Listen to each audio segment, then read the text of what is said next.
గురించి నేర్చుకున్నాం. ఆయన దేవుడు అతని గురించి ప్రభు చెప్పిన మాట ఏంటంటే, అతను నాకు ఇష్టమైన కుమారుడు, నాకు ముద్దు బిడ్డ. అయితే ఇంతగా ఉన్న అతని గురించి నా కడుపులో కాస్తంత వేదనగా ఉంది.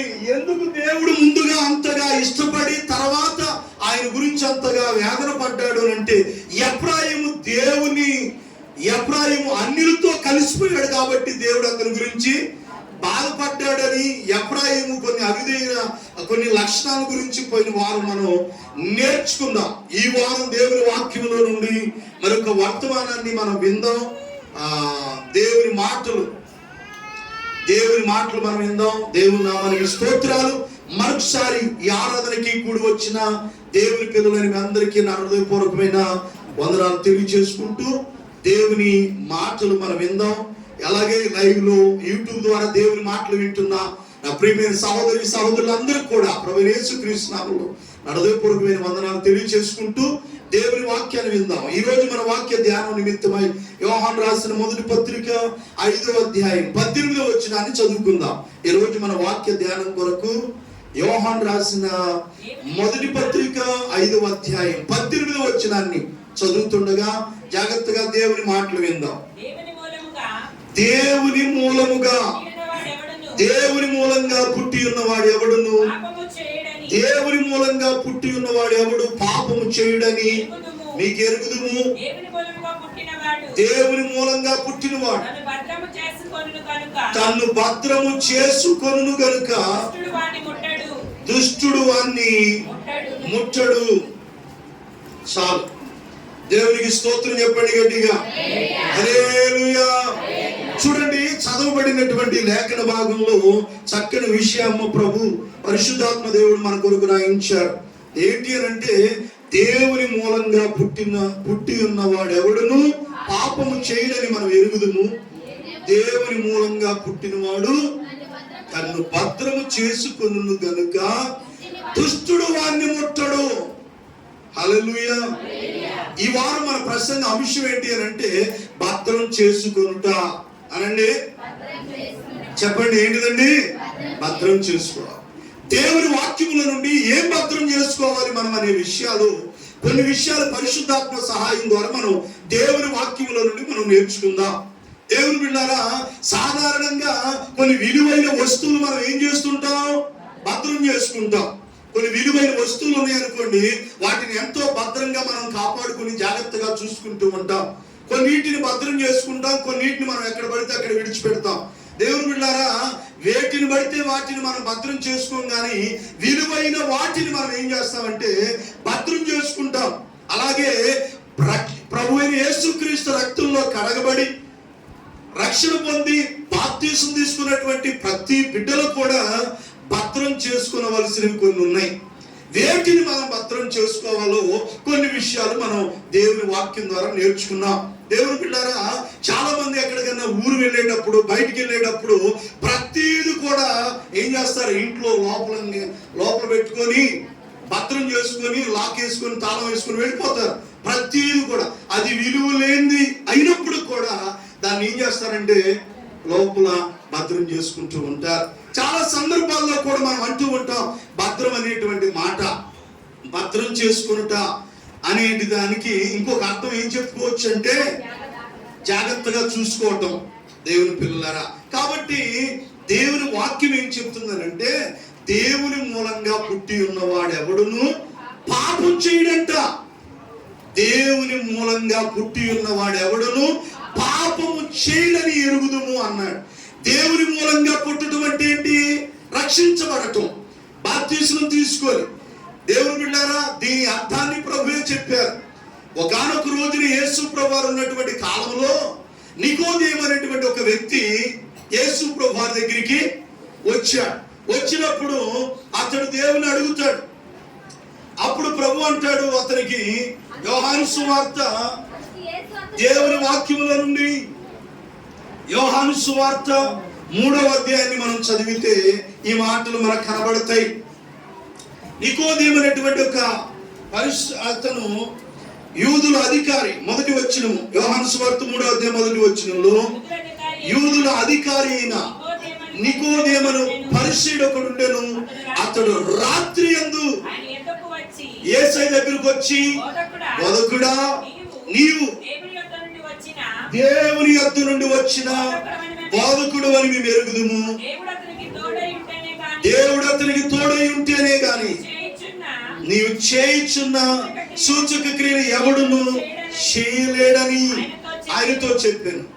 అందుకు యేసు అతనితో, ఒకడు కొత్తగా జన్మించితేనే గాని అతడు దేవుని రాజ్యమును చూడలేడని మీతో నిశ్చయముగా చెప్పుచున్నాను అన్నాడు. అప్పుడు నికోదేము అడుగుతున్నాడంట ప్రభుని, ముసలివాడనైన మనుషుడు ఎలాగూ జన్మించగలవడు?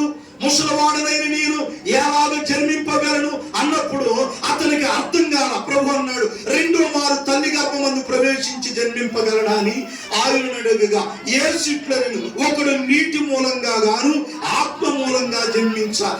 నీటి మూలంగా ఆత్మ మూలంగా అంటే అది బాప్తిస్మానికి సాదృశ్యం. అంటే కొత్తగా జన్మించడం అంటే అర్థం ఏంటి? బాప్తిస్మం. నీటి మూలంగా అంటే నీటి బాప్తిస్మం ద్వారా, ఆత్మ మూలంగా అంటే ఆత్మ ద్వారా నింపబడిన వాడు. ఇప్పుడు దేవుని మూలంగా పుట్టిన వాడు ఎవడంట? రక్షణ పొందిన వ్యక్తి. మనమందరం ఎలాగ పుట్టున్నాం? ఒకసారి తల్లి గర్భంలో జన్మించాం మనందరం, రెండోసారి ఆత్మ మూలంగా నీటి ద్వారా దేవుని మూలంగా మనం పుట్టాం. ప్రభు స్తోత్రం చెప్పండి అర్థమైన వాళ్ళు. హల్లెలూయా. రోజు మనం ఎక్కడ వారమైనా మనందరం కూడా ఆయన రక్తంలో కడగబడి పరిశుద్ధపరచబడి నీటి ద్వారా బాప్తిస్మం పొందుకున్నాం మనం అందరం కూడా. ఇప్పుడు బాప్తిస్మం పొందినటువంటి ప్రతి ఒక్కరు కూడా ఏమై ఉన్నారంట? దేవుని మూలంగా పుట్టినవారు అనండి. దేవుని మూలంగా పుట్టినవారు. దేవుని బిడ్డలారా, రెండోసారి మనం దేవుని యొక్క నీటి ద్వారా దేవుని మూలంగా పుట్టాం. ఇప్పుడు దేవుని మూలంగా అంటే బాప్తిస్మం తీసుకొని రక్షణ పొందినటువంటి ప్రతి విశ్వాసులైనా ఎవరైనప్పుడు కూడా దేవుని మూలంగా పుట్టిన వాడు ఎవడును పాపము చేయడని ఎరుగుదుము. అతడు ఏం చేయడంట? ఎవరు? దేవుని మూలంగా పుట్టిన వ్యక్తి పాపము చేయడని ఎరుగుదుమన్నాడు. ఈ రోజున రక్షణ పొంది బాప్తిస్మం పొంది దేవుని మూలంగా పుట్టిన అనేక మంది కూడా కొందరు దేవునికి వ్యతిరేకమైన పాపాలు చేస్తూ ఉంటున్నారు. సహోదరుడా, దేవుని మూలంగా నువ్వు నిజంగా పుట్టిన వ్యక్తివే అయితే నువ్వేం చేయమంట? పాపము చేయడని ఎరుగుదుము. దేవుని మూలంగా పుట్టిన వ్యక్తి తను ఏం చేసుకుంటాడంట అనండి. ఏం చేయాలి? వ్యక్తిగతంగా దేవుని మూలంగా పుట్టినటువంటి వ్యక్తి అంట తను ఏం చేస్తాడు చెప్పండి అమ్మా? ఏం చేస్తాడంట? భద్రం చేసుకుంటాడు. మొదటిగా నిన్ను నీవు ఏం చేయాలి?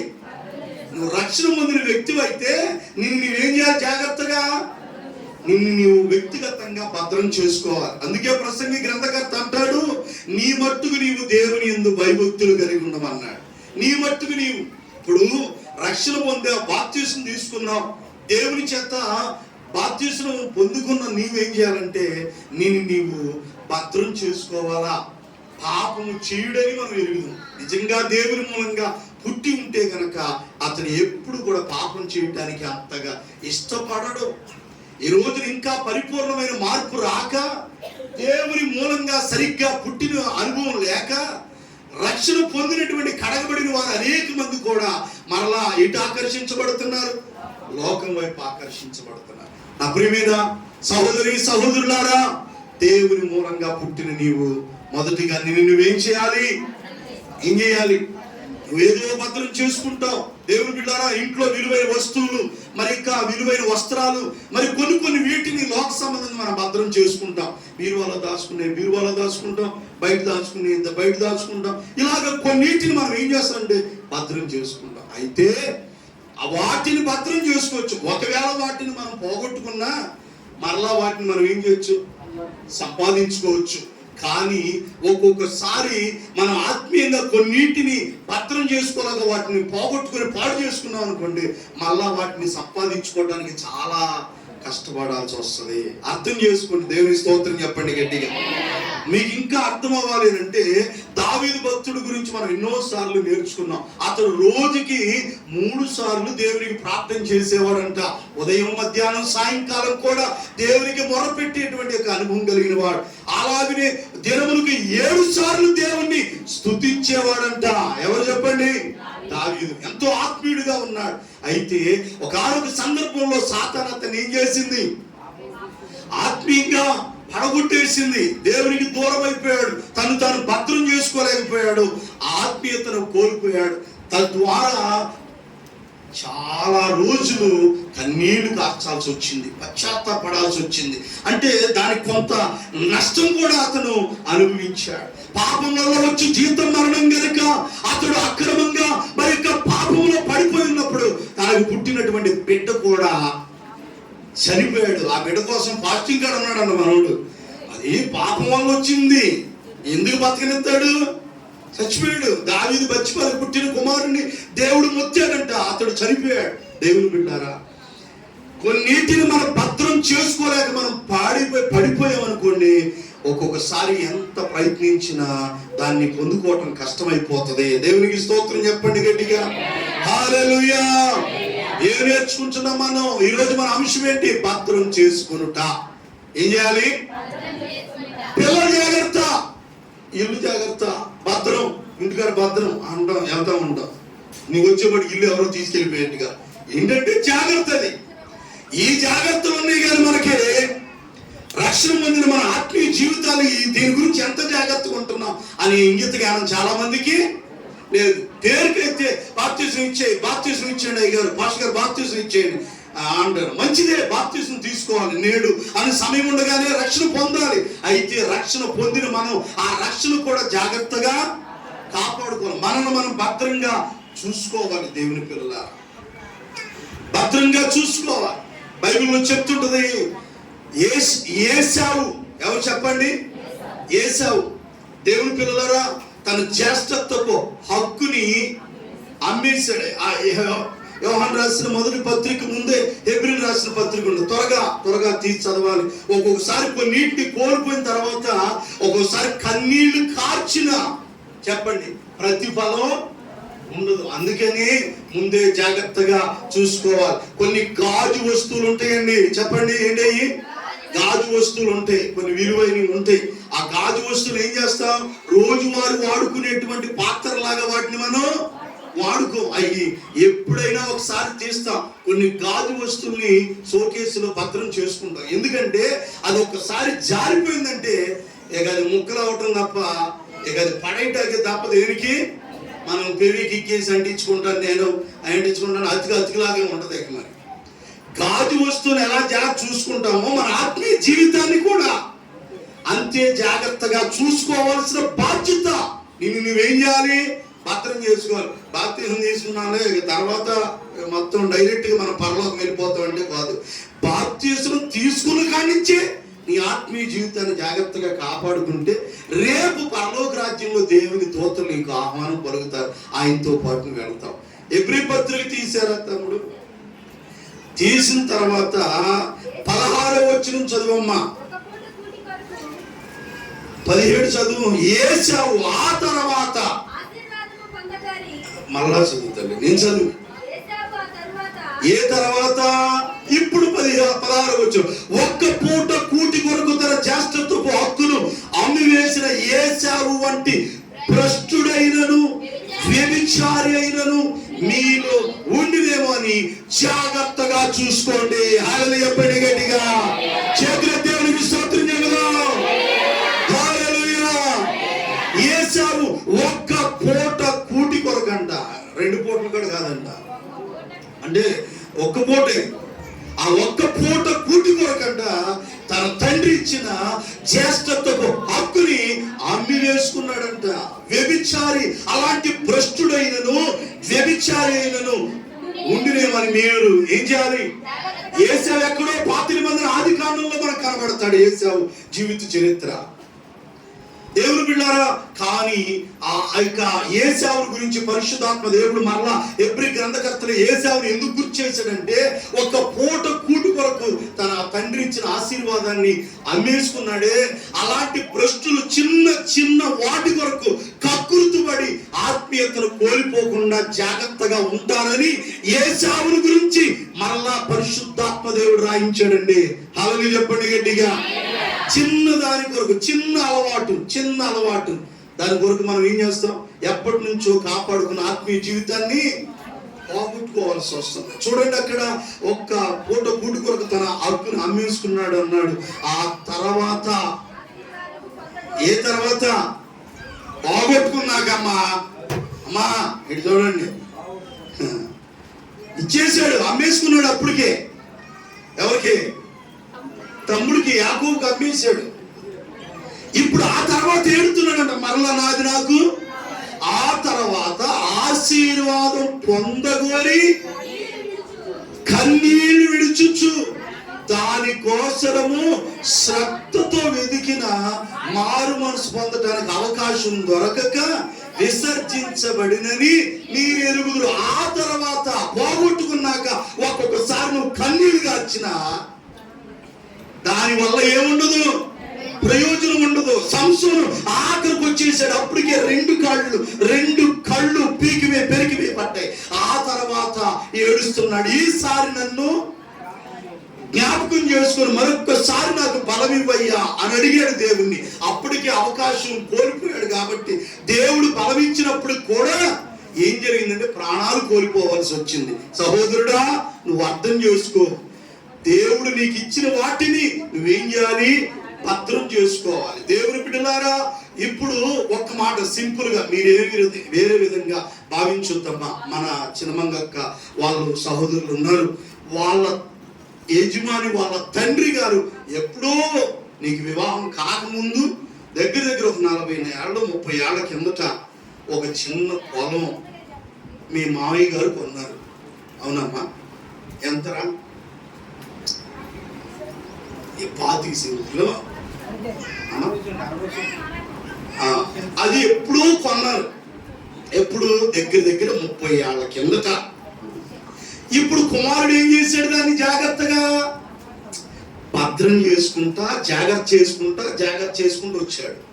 అలాగే మన అన్నమ్మ రాలా, అక్కడికి వెళ్ళి కాళ్ళు ఎప్పుడు వచ్చినాయేమో, అన్నం వాళ్ళకి యజమాని వచ్చారు. వీళ్ళ తండ్రి గారు మరి ఎవరు కొన్నారు? 4 అన్నదమ్ములు. వీళ్ళ తండ్రి గారు కూడా ఒక 95 సెంటో ఎకరమో సంపాదించారంట. మీ తండ్రి గారు అంతేనయ్యా సంపాదించారు. ఇప్పుడు వీళ్ళు కూడా ఏం చేశారు? 30 ఏళ్ల కింద కొన్నాడు, ఎప్పుడు కొన్నాడు నాకు తెలియదు. దాన్ని ఏం చేశారంటే కొడుకులు అప్పుడే పంచుకుంటే ఈ రోజు వీళ్ళు ఈ స్థితిలో ఉండేవాళ్ళు. దాన్ని ఏం చేశారు? వాళ్ళైనా వీళ్ళైనా జాగ్రత్తగా కాపాడుకుంటూ వచ్చారు. కొంతమంది ఏం చేశారు? అమ్ముకున్న వాళ్ళు ఏం చేశారు? మల్లయ్య గారు లాంటి వాళ్ళు అమ్ముకొని ఇప్పుడు ఒక్కోసారి ఇప్పుడు దాకా ఉంచుకుంటే మరి ఆ రోజు తక్కువగా అమ్మేసుకున్నారు. ఇప్పుడు దాకా ఉంచుకుంటే మీకు కూడా ఎంత వచ్చేది తెలుసా? దగ్గర ఒక 4-5 కోట్లు వచ్చాయి. ఇప్పుడు ఎప్పుడన్నా అమ్ముకున్నప్పుడు బాగా కలుగుతూనే ఉంటుంది. ఇప్పుడు వీళ్ళు జాగ్రత్త చేసుకున్నారు కాబట్టి దానికి మంచి వాల్యూ వచ్చిందని చెప్తున్నాను నేను. అంటే మీకు అర్థం అవటానికి కొన్నిటిని మనం భద్రం చేసుకున్నాం అనుకోండి, దానివల్ల ఉపయోగం ఉంటుంది. దేవుడి వాక్యములో కూడా మనం కొన్నిటిని భద్రం చేసుకోవాలి. కొన్నిటిని అమ్ముకున్నాక వేరపనేని గూడెం దగ్గర మా నాన్నగారికి కూడా వాళ్ళ పితరులు ఇచ్చిన కొద్దిపాటి పొలం ఉంటే నాన్నగారిని తలపూరు పట్టమన్నారంట. మన ఆత్మీయ తండ్రి గారు నాన్నగారిని పట్టమంటే ఆ తలపూరు నేను పట్టను, మీరే బట్టి ఆ పొలాన్ని కూడా మీరే తీసేసుకోమన్నారు. ఏర్పనేనుగుడు సిమెంట్ రాళ్ళు పట్టి పక్కనే ఉన్న పొలం, అందులో మన పెద్దయ్య గారికి కూడా వాటా ఉంది. కానీ వాళ్ళ నాన్న ఏం చేశాడు? అది మాకు వద్దులే, మీరే పట్టుకొని మీరే తీసుకోమంటే అది ఆల్రెడీ తీసుకున్నారు. దాన్ని ఇప్పుడు దాకా వాళ్ళు కాపాడుకున్నారు. కాబట్టి ఆ రోజుల్లో అమ్ముకుంటే 1000-2000తో అయిపోయేది. ఇవాళ రోజుల దగ్గర ₹1 కోటి అది పొలం అమ్ముతుంది అక్కడ. అంటే ఏంటి? మనం కొన్నిటిని పోగొట్టుకున్నాక ఇప్పుడు ఏడ్చిన ఉపయోగం. మార్క్ గారు రాయప్ప గారికి కూడా ఏదో 20 సెంటు ఎంతో ఉండేదంట. వాళ్ళ తాతయ్య గారు బాగా మద్యపాన ప్రియుడు కాబట్టి ఆయన కూడా తక్కువ కాలానికి అమ్ముకున్నాడు. అప్పుడప్పుడు మార్క్ గారు రాయప్ప గారు కూడా మా నాన్నగారు అమ్మిన పొలం ఉంటే ఇప్పుడు మాకు చాలా అనిపిస్తా ఉంటది. కానీ ఇక చేయి జారిపోయిన ఇంకా అవకాశం ఏముంటది దాని కొరకు. అంటే నేను ఊరికే చెప్తున్నా, కొన్నిటి కోసం మనం పోగొట్టుకున్నాక ఏడ్చినా అదే ఇంకా మనకి విడమరిచి మనం చెప్పుకోవాలంటే చేతులు కాలిపోయినాక ఆకులు పట్టుకున్న ప్రయోజనం. ఆత్మీయ జీవితం కూడా అంతే. ఒక్కసారి పడిపోయినాక తిరిగి లేవాలంటే కొన్నాళ్ళు కష్టపడాల్సి వస్తుంది. మళ్ళా దావీదు లాగా పరుపు తీయనట్టుగా ఏడవలసి వస్తుంది. కానీ నువ్వు ఏడవు. కొంతమందికి ఏడుపులేవి ఏమి లేవు, అట్లాగే తిరగటమే కొంతమంది. దావీదు పడిపోయిన తర్వాత పశ్చాత్తాపడి ఏడ్చి నన్ను క్షమించు ప్రభు అన్నాడు. అందుకని దేవుడు అన్నాడు, పశ్చిమ విషయంలో ఒక్క విషయంలో తప్పు చేశాడు, ఇంకెక్కడా చేయలేదని దేవుడు రాయించాడు. పడిపోవటం మానవ నైజం కనుక పడిపోయి నువ్వేం చేయాలి? లెగాలి, పశ్చాత్తాపడాలి, స్థిరంగా నిలబడాలి. ఇక వాత వేయబడిన మనస్సాక్షిలాగా అదే పాపాన్ని చేసుకుంటా పోయేవనుకో, ఏకంగా నువ్వు ఇక్కడ ఉండవు. ఇక డైరెక్ట్ గా చూసి చూసి తీసుకెళ్ళిపోతాడు. ఇక చాలేరా నాయన. దేవుడు నీకు అవకాశం ఇచ్చినప్పుడు సరి చేసుకోవడానికి ఇష్టపడాలి తప్ప అదే కంటిన్యూ చేసావంటే నువ్వే పోతావు. జాగ్రత్తగా ఉండాలా. ప్రభువు స్తోత్రం చెప్పండి గట్టిగా. ఆశీర్వాదం పొందగోరి ఆ తర్వాత కన్నీళ్లు విడుచుచు దానికోసము శ్రద్ధతో వెతికిన, ఎంత శ్రద్ధతో వెతికితే ఆల్రెడీ ఇచ్చేసాడు, అందించుకున్నాడు. ఇంకా అవకాశం లేదంట. సహోదరుడా, నిన్ను నువ్వు ముందుగా ఏం చేయాలి? భద్రం చేసుకోవాలి. దేవుని మూలంగా పుట్టాం మనం. ఆయన అమూల్యమైన రక్తంలో కడగబట్టాం. ఆయన విలువైన రక్షణ ప్రభువు మనకి ఇచ్చాడు. ఎంత జాగ్రత్తగా మనం ఉండాలి, ఎంత నిష్ఠగా మనం ఉండాలి. దేవుని బిడ్డలారా, ఎంతో ఆత్మీయతను కాపాడుకుంటే ఈ చేసిన భక్తికి ఒక అర్థం ఉంటుంది. రేపు దేవుని రాజ్యంలో చేరడానికి ఒక అవకాశం మనకు ఉంటుంది. దేవునికి స్తోత్రం చెప్పండి గట్టిగా. తండ్రి అయిన దేవుని ఎదుట పవిత్రమును నిష్కళంకమైన భక్తి ఏదనగా ఇక లోక మాలిన్యం తనకు అంటకుండా తను తాను జాగ్రత్తగా. యాకోబు రాసిన పత్రికలో స్పష్టంగా కనబడుతున్నటువంటి ఆ పక్కన పేజీలోనే, ఎబ్రిల్ రాసిన పత్రిక పక్కన పేజీలోనే రాయబడి ఉంది. యాకోబు రాసిన పత్రిక 1వ అధ్యాయం 27వ వచనం, తండ్రి అయిన దేవుని ఎదుట పవిత్రమును నిష్కళంకమైన భక్తి ఏదనగా. అది వద్దులే. ఉన్న పిల్లల్ని ఆదరించలేక, భక్తిలో మొదటి కోణం సొంత పిల్లల్ని సరిగ్గా చూసుకోలేక ఏడుతుంటే దిక్కులేని పిల్లల్ని ఏదో రెండుని ఆ ఇబ్బందుల్లో పరామర్శిస్తారా? సరే, అది పక్కన తీసేస్తే రెండో మాట ఏకలోక మాలిన్యం. అంటే ఏకలోక మాలిన్యం మనకు అంటకుండా మనల్ని మనం ఏం చేయాలి? హల్లెలూయా చెప్పండి గట్టిగా. హల్లెలూయా. దేవుని మూలంగా పుట్టి నువ్వేం చేయాలి? నిన్ను నీవేం చేయాలి అనండి. వ్యక్తిగతంగా మనల్ని మనం భద్రం చేసుకోవాలి. నన్ను నేను భద్రం చేసుకుంటాను అనండి. ఒకరి గురించి నాకు అనవసరం అనండి. ఒకరి గురించి నాకు, నన్ను నేను భద్రంగా చూసుకుంటాను. నా వ్యక్తిగత జీవితాన్ని జాగ్రత్తగా కాపాడు. ఏకలోక మాలిన్యం తనకు అంటకుండా తన్ను తానంటే తంతనం కాదు, తన్ను తాను అంటే తనను తాను, నాకు నేను, ఎవరికి వారు తన్ను తానంటే మనకు మనం కాపాడుకోవాలి. ఎక్కడ చూసినా అపవిత్రత పెరిగిపోయి ఉంటుండగా అపవిత్రతను మనకు అంటకుండా ఏం చేయాలి? లోతు అక్కడికి వేసుకుని టెంట్ వేసుకున్నాడు అంట. వాళ్ళ దగ్గరికి వెళ్ళి అక్కడ సొదొమ గొమొర పట్టణాలలో టెంట్ వేసుకున్నాడు అంట. అక్కడ ఆయన ఆ సొదొమ గొమొర పట్టణాల్లో ఎప్పుడైతే టెంట్ వేసుకున్నాడో అక్కడ సొదొమ గొమొర పట్టణాల్లో ఉన్న ప్రజలందరూ భయంకరంగా దుర్మార్గంగా ఎవరు విచ్చలవిడితనంగా వాళ్ళు జీవిస్తున్నారు. ఈయనెవరు? దేవుని ఎరిగిన ఆత్మీయుడు, పరిశుద్ధతను కలిగిన వాడు, వ్యక్తిగతంగా అబ్రహాము విశ్వాస జీవితంలో ఎదిగినటువంటి వ్యక్తి. కాబట్టి ఏం చేశాడంటే వాళ్ళతో పాటు ఏకీభవించకుండా తన్ను తాను జాగ్రత్తగా, చెప్పండి, ఏం చేశాడు? ప్రతిరోజు ఏడ్చాడంట. అయ్యో, అనవసరంగా ఇక్కడికి రాకపోయినా మా అన్నయ్య గారు అబ్రహం గారితో పాటు ఉన్న బాగుండదు, అనవసరంగా ఈ దుర్మార్గుల దగ్గరికి వచ్చారని ఆయన ఏడ్చాడంట. కానీ అక్కడ వాళ్ళతో ఏకీభవించాల. ఇప్పుడు ఈ చుట్టుపక్కల అందరూ అపవిత్రులుగా ఉన్నారు. భయంకరమైన మురికి మనం చూస్తూ ఉంటున్నాం. మనం ఏం చేయాలి? వ్యక్తిగతంగా రక్షణ పొందిన వాళ్ళం కాబట్టి, దేవుని మూలంగా పుట్టిన వ్యక్తులం కాబట్టి మనల్ని మనం ఏం చేయాలి? భద్రం చేసుకోవాలి. వాళ్ళని చూసి, వీళ్ళని చూసి, పుల్లని చూసి అక్క వాత పెట్టుకున్నాను, ఆమె తిరుగుతుంది, నేను తిరిగితే వాళ్ళు అటు చేస్తున్నారు, వాళ్ళు బాగుతున్నారు, ఆడు పోతారు. వాళ్ళతో పాటు నువ్వు కూడా అది పోయినా పర్వాలా, నువ్వు రక్షణ పొందావు, భక్తి చేస్తున్నావు, నీకు ఒక నీతి యథార్థత ఒక కాస్తంత సిగ్గు ఇది ఉండాలిగా, ఉండాలుండద్దా? ఎఫెసీ పత్రిక చూడు, అక్కడ పక్కన వెనక తిప్పటి ఏముందో చదువురా. ఎఫెసీ రాసిన పత్రిక 4వ అధ్యాయం అనుకుంటాను. వాళ్ళు లోక సంబంధులు వాళ్ళు ఎలా ఉన్నారు కొన్ని మాటలు చెప్పి ముగించుకుందాం. మనలో మన వ్యక్తిగతంగా భద్రం చేసుకునేటువంటి వారిగా మనం ఉండాలని మన ప్రభు మనకి నేర్పిస్తూ ఉంటున్నారు.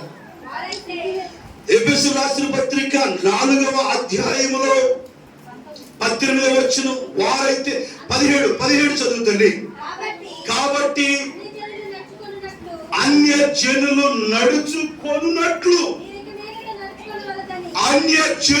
నడుచుకొనున్నట్లు మీరు ఇక మీదట నడుచుకొనవలదని ప్రభునందు మీకు సాక్ష్యం చెప్తున్నా. మనం అన్ని జనుల్లాగా నడవటానికి రాలా, ప్రభుని తెలుసుకోవాలా.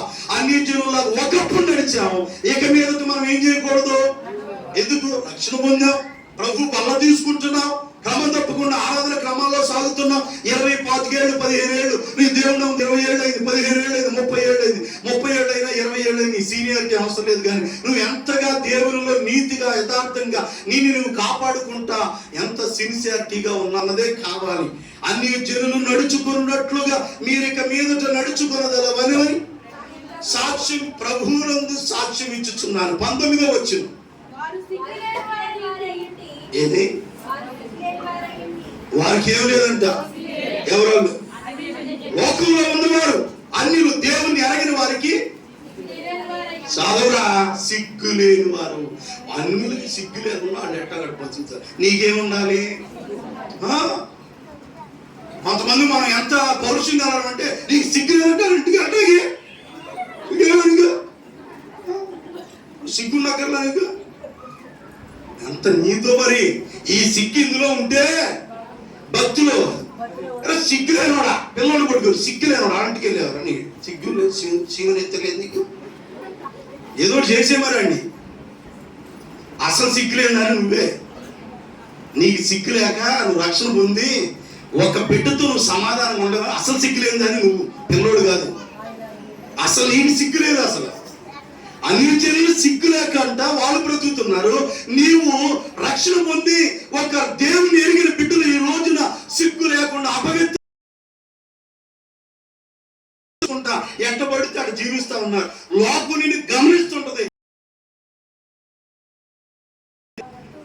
ఉమ్మేకి ముందు నిన్ను తెలుసుకో. ఎక్కడైనా నువ్వేం చేయాలి? భద్రం చేసుకోవాలి. అమ్మా మొగుడు తెచ్చిందా నాకు ఉందేం చూడమ్మా, ఏంటిది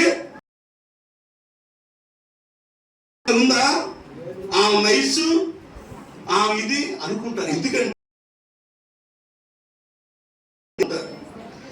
బైబిల్లో అన్న అనేటువంటి విధవరాలు చనిపోతే 84 సంవత్సరాలు విధవరాలుగా ఉండి దేవాలయాన్ని విడిచిపెట్టగా రెయ్యంబగడు ప్రార్థన చేసుకుంటా ఉంది. పనులు చేయడానికి ఇష్టపడ్డా. భద్రం చేసుకోవాలి. నువ్వు జాగ్రత్త కలిగి ఉండాలి. నువ్వు దేవునికి స్తోత్రం కలుగును గాక.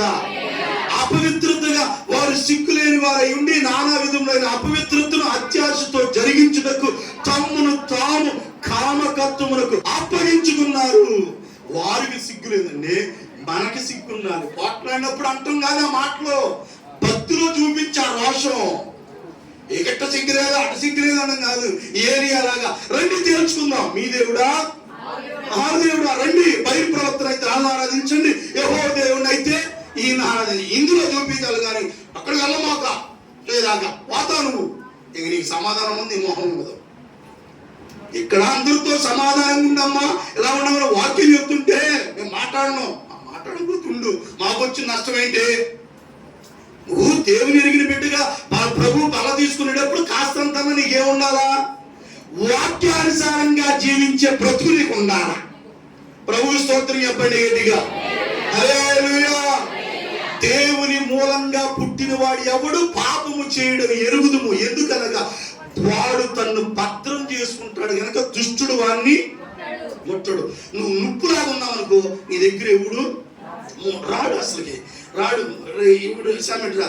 ఇప్పుడు ఈ అమ్మాయి అనుకుందాం ఇప్పుడు పెద్దోడు అనుకుందాం, చిన్నోడే అమ్మాయి పెద్ద అమ్మాయి. ఇప్పుడు ఏం చేయాలంటే ఈ జాగ్రత్తగా చూసుకున్నాను అనమాట.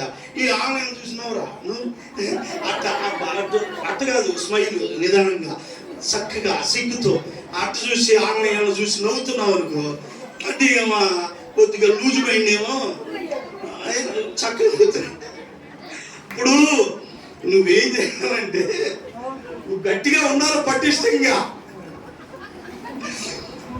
జాగ్రత్తగా ఉండాలి. నువ్వు అవకాశం దుష్టుడు వాడిని ముట్టడంటే ఎప్పుడు ముట్టడు?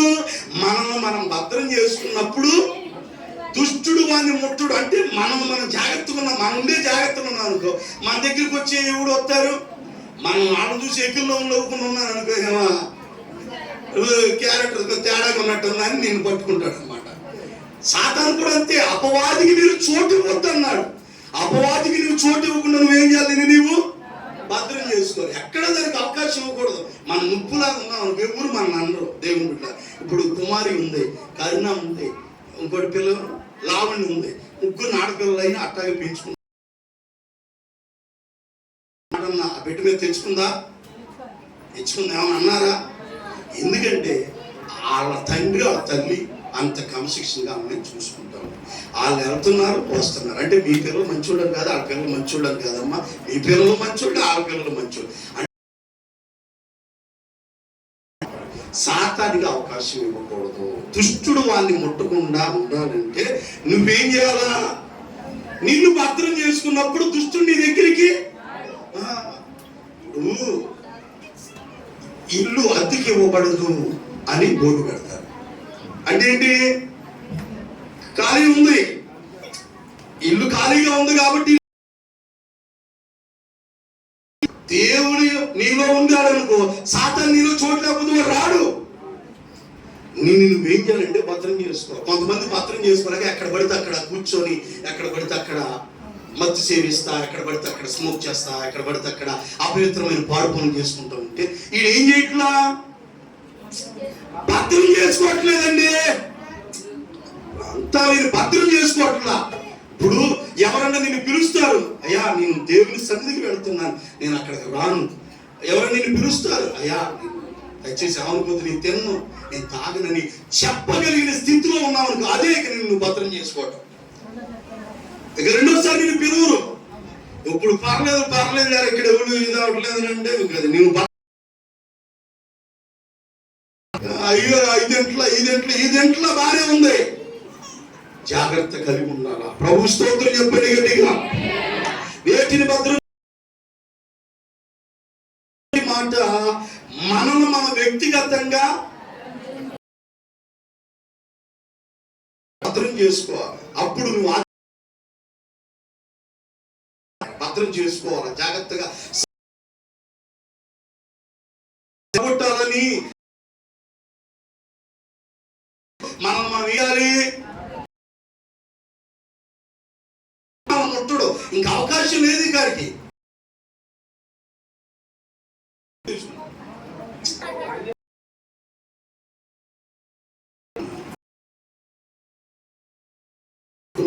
ఫోన్ నెంబర్ అంటావా?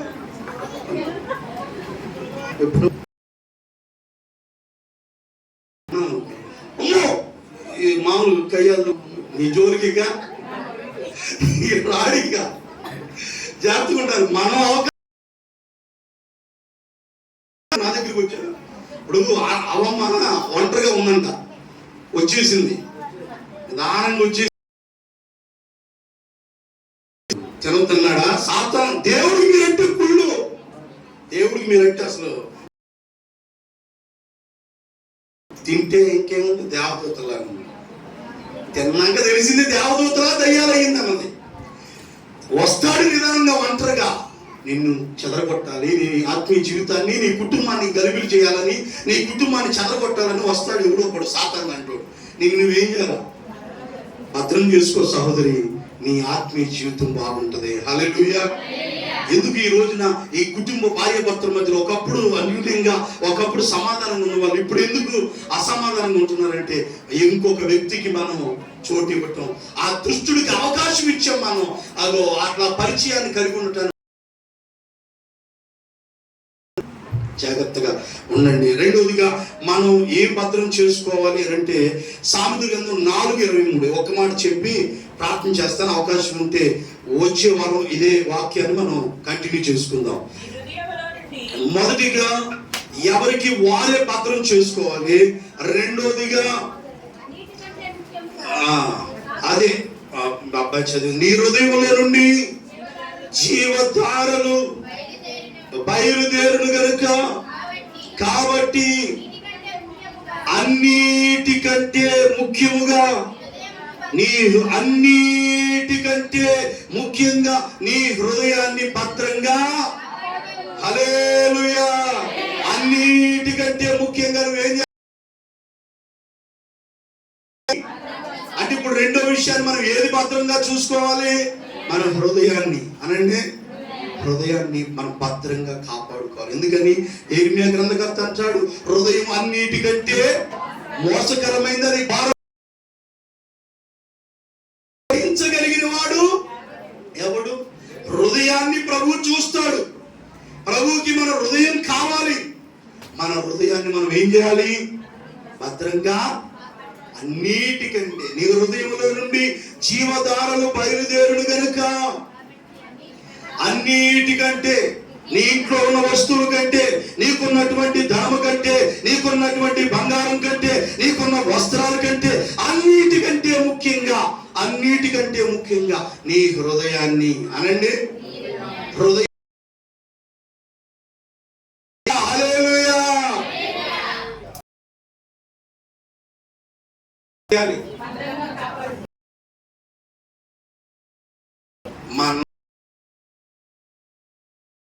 మనం మోసం ఎక్కడ ఉంది? బీచ్ చుట్టూ తిరుగుతుందో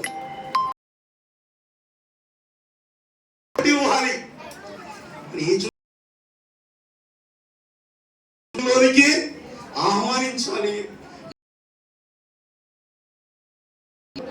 చోటు ఇవ్వకూడదు.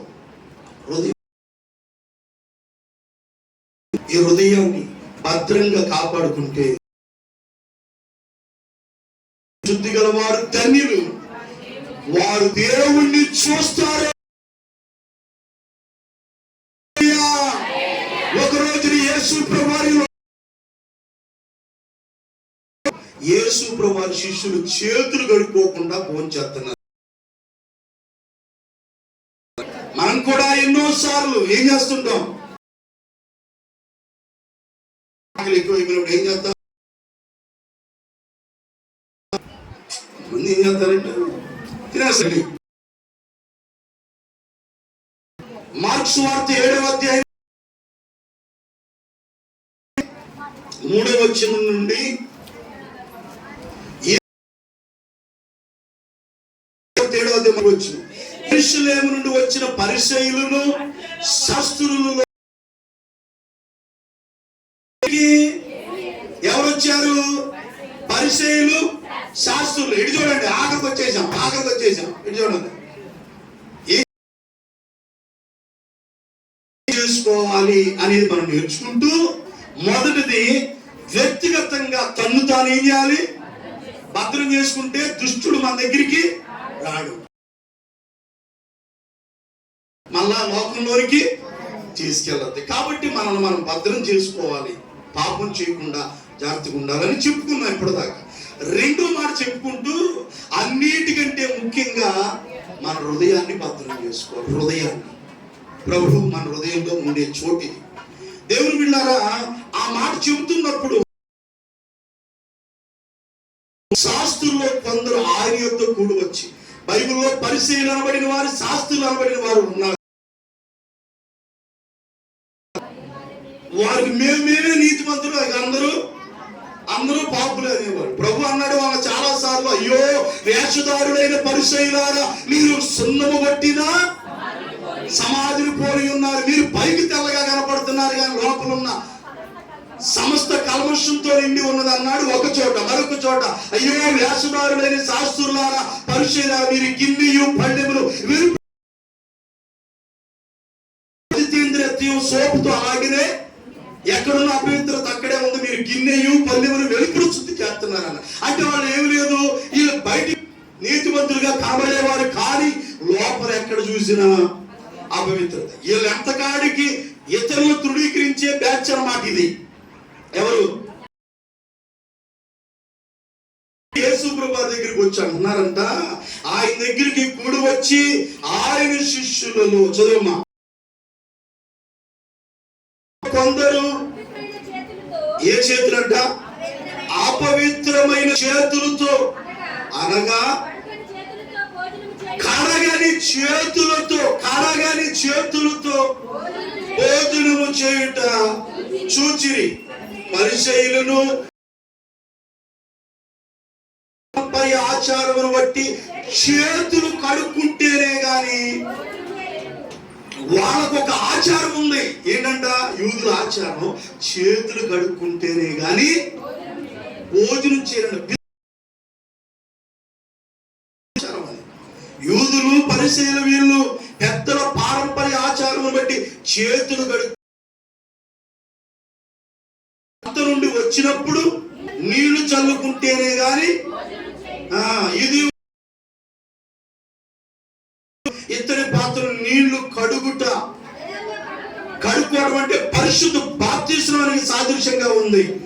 మొదలగు అనేకమైన ఆచారములను వారు ఆచరించేది వారు. హల్లెలూయా. అంటే ఏంటి? చేతులు కడుక్కుంటేనే గాని భోజనం చేయాలి. ఇప్పుడు శిష్యులు ఏం చేయలేదంట,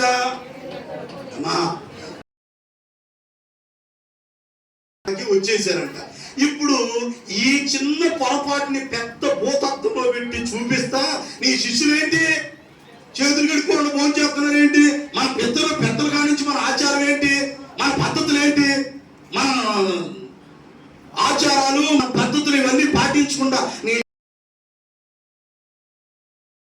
అంటే ప్రభువు విడమర్చి రండి కూర్చొని చెబుతానన్నా.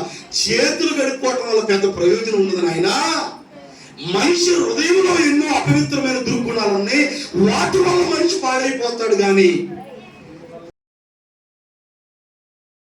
ఉందని విడమరిచి చెప్పి 19వ వచనం అంటాడు, ఆయన వారితో ఇట్లా నేను మీరు ఇంత అవివేకులై ఉన్నారా, వెలుపుల నుండి వచ్చేది చేస్తున్నారు కానీ లోపల వెలుపల నుండి మనుషుని లోపలికి పోవున్నది మనిషిని అపవిత్రుగా చేయచాలని మీరు గ్రహించలేకపోతున్నారా? చేతులు కడుక్కోకపోతేనే మీరు ఇంత దాన్ని రామాంతం చేసి పెద్ద భూతత్వం ఇబ్బంది ఉంటుంది. ఆయన వెలుపు నుండి లోపలికి వెళ్ళేది మనిషిని అపవిత్ర పరచదు కానీ వాని హృదయంలో ప్రవేశింపగా కడుపులో చేతులు కడుక్కోకుండా ఫోన్ చేసిన వాళ్ళు బహిర్పులో మోసంకి వెళ్ళినప్పుడు అది బహిర్పు అంటే అది అక్కడేదో మీకు విడమరిచి మరం అన్నట్టు కాకుండా ఈ చేతులు కడుక్కోకుండా ఫోన్ చేసిన బహిర్పులో విడవబడుద్ది. అది బాగానే ఉంది నాయన. అసలు ఎక్కడున్నాయి మొత్తం చూపించాడు వరుస పెట్టి. అవివేకులారా, నా శిష్యులు చేతులు కడుక్కోలేదని మీరు ఎంతగా రాజంతం చేస్తున్నారే. చేతులు కడుక్కోకపోవడం ప్రభు అన్నాడు, మనిషిని లోపం నుండి బయలు వెళ్ళినది మనిషిని అపవిత్రపరుస్తుంది. బయట సాయంకాలం నాకు ఎన్ని రకాలు వేస్తున్నా మిక్సీలో, ఈ గ్రైండర్లోకి ఎన్ని వేస్తున్నాయో. పొద్దున్న కానీ సాయంకాలం పడుకుని రాక ఎంత వేస్తున్నాం. కావలసిన ఒడ్డు పడుతుంది, మిగిలిందేమో వేస్ట్ అంతా బయటకు వచ్చేస్తుంది. దీనివల్ల మనిషికి ఏమి ఇబ్బంది లేదంట. కానంట మనిషి హృదయంలో నుండి వచ్చేయి ఏంటంట, మనిషిని అపవిత్రపరిచిన లోపం నుండి అనగా మనిషిని హృదయంలో నుండి గట్టిగా ఏమవుతున్నాయి? దురాలోచనలు. పొద్దున లేచిన కాడి నుంచి ఏమవుతున్నాయి? ఒక్కటైన మంచి ఆలోచన ఉంది ఇప్పుడు మనిషికి. చేతులు కడుక్కోవడం ఫోన్ చేస్తున్నారు, చేతులు కడుక్కోవడం ఫోన్ చేస్తున్నారు. చేతులు కడుక్కోకపోతే ఏమైంది? ఏం కాదయ్యా, అసలు ఉండాల్సినవన్నీ ఎక్కడ ఉన్నాయి? లోపల పెద్ద గొలుసు లింకులు ఉన్నట్టుగా ఎన్నో లింకులు ఉన్నాయి. ఈ దుర్గుణాలు,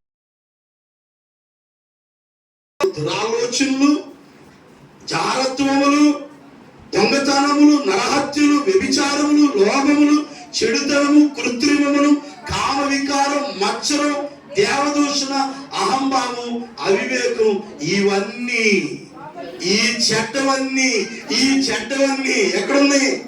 హృదయంలో ఉన్నాయి రా నాయన. ఈ చెడ్డవన్నీ లోపల నుండి బయటకు వచ్చి మనుషులు ఏం చేస్తున్నాయి? ఇప్పుడు చేతులు కడుక్కోకుండా భోంచేసేస్తే అపవిత్రం అవుతున్నారా? లోపల ఉన్న దురాలోచనలు, వ్యభిచారములు, కృత్రిమములు, అహంభావం, అవివేకం, అసూయ, ద్వేషం, ఇంకా అనేకమైన ఇవన్నీ లోపల నుంచి వచ్చి మనుషులు ఏం చేస్తున్నాయంట? అసలు శుభ్రం చేసుకోవాల్సింది ఏంటి? చేతులు కడుక్కోమని పెద్ద ఇబ్బంది లేదు. ఉదయంలో ఉన్నవన్నీ ఏం చేయాలి? కడిగేసుకోవాలి. ఏం చేయాలి? నాలో ఉన్న దుర్గుణాలన్నీ తీసేసుకొని మనం ఏం చేయాలా? మన హృదయాన్ని అన్నిటికంటే ముఖ్యంగా భద్రంగా పరిశుద్ధపరచుకుంటే హృదయ శుద్ధి గల వారు ధన్యులు, వారు దేవుణ్ణి చూస్తారు. సహోదరు ఇష్టమైన ఉంటున్నాయో వాటన్నిటిని బయటికి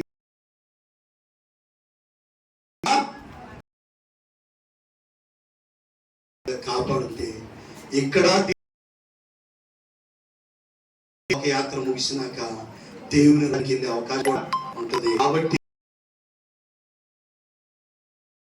మన హృదయాలు భద్రం చేసుకుందాం, దేవుని రాజ్యానికి వారసులు అవ్వుదాం. ప్రభువా, నా హృదయాన్ని నేను భద్రం పరుచుకుంటాను. మనుషులు పై రూపాన్ని చూస్తారు, దేవుడు ఏం చూస్తాడు? నువ్వు పైకి ఎలా ఉన్నావన్నది కాదు, నీ హృదయాన్ని, మన హృదయాన్ని అందరూ మనం భద్రం చేసుకుంటూ మనల్ని మనం కాపాడుకుంటా ముందుకు సాగుదాం. దేవుడి మాటలు దీవించునుగాక. ఒక చిన్న ప్రార్థన చేస్తాను. తండ్రి, అందరూ మోకరించాలి, కళ్ళు మూసుకోండి. ప్రభువా, ఇంతవరకు నీ సేవకుని ద్వారా నాతో మాట్లాడారు. ఏది భద్రం చేసుకోవాలో మీరు మాతో మాట్లాడారయ్యా. మేము ఏవేవో లోకంలో ఉన్న వాటిని మేము భద్రం చేసుకోగలుగుతున్నాం, కానీ అయ్యా నిజమై మమ్మల్ని మేము భద్రం చేసుకోలేకపోతున్నాం. ప్రార్థన చేసుకో తల్లి. నేను భద్రం చేసుకుంటాను. దేవుని మూలంగా పుట్టి ఉన్నవాడు ఎవడును పాపము చేయుడని ఎరుగుదుము. దేవుని మూలంగా పుట్టి వాడు తను భద్రం చేసుకుంటాడు గనుక దుష్టుడు వాడిని ముట్టడు. వాక్యానికి లోబడిన వారు కొందరు వారిని వారు భద్రం చేసుకోవడానికి ఇష్టపడతల్లా. సహోదరి, ఏసావులాగా పోగొట్టుకొని నీ జీవితంలో నువ్వు పడిపోయి ఒక్కొక్కసారి నువ్వు పశ్చాత్తాపడిన అవకాశం ఉండొచ్చు, ఉండకపోవచ్చు. సంసోను లాగా చివరికి ప్రాణాలే కోల్పోవచ్చు. నిన్ను నీవు భద్రంగా కాపాడుకుంటూ చేతులు కడుక్కుంటేనే అపవిత్రులు అయిపోతున్నా. అక్కడ శిష్యుల గురించి పరిచయం చెప్పినప్పుడు, నాయనా చేతులు కడుక్కోకపోతే మనుషులు అపవిత్రపరచబడరు, కానీ లోపల ఏమేమి ఉన్నాయో నేను నా హృదయాన్ని అన్నిటికంటే ముఖ్యంగా నేను భద్రం చేసుకున్నా, తీర్మానం చేసుకుని ప్రార్థన చేసుకున్నా. తండ్రి, ఇంతవరకు మీరు మాట్లాడిన ప్రతి మాటను బట్టి నీ స్తోత్రాలు. వ్యక్తిగతంగా సహాయం చేయండి అయ్యా. అన్నిటికంటే ముఖ్యంగా మా హృదయాన్ని మేము భద్రంగా కాపాడుకునే కృపను మాకు దయచేయండి అయ్యా. చెప్పిన ప్రతి మాట నీ బిడ్డ హృదయాల్లో నీరు కట్టి ఫలింపు చేయండి. ఎవరు కూడా అపవిత్రతగా ఇక లోకమాలి మట్టుండా తను జాగ్రత్తగా కాపాడుకొని అయ్యా మనుషులు పై రూపాన్ని లక్ష్య పెట్టుదురు, కానీ యెహోవా హృదయాన్ని లక్ష్య పెట్టినాను. మా హృదయాన్ని మేము భద్రంగా కాపాడుకుని హృదయాన్ని శుద్ధిగా కాపాడుకుంటాం. అలాంటి కృపని పరిశుద్ధాత్మ ద్వారా సహాయం చేయండి. వాక్యం ప్రతి బిడ్డను దీవించును ఆయన. చెప్పబడిన ప్రతి మాట మంచి నేల మీద పడి విత్తనాలాగా ఫలించాలి. అయ్యా ఎవరికి వాళ్ళని భద్రంగా కాపాడుకునే కృపటి భాగ్యం దయచేయి. మళ్ళీ వారం వచ్చే వరకు నీ కృపా దీవెన దయచేయి. ఎవరైతే ఫోన్లో అయ్యా యూట్యూబ్ ద్వారా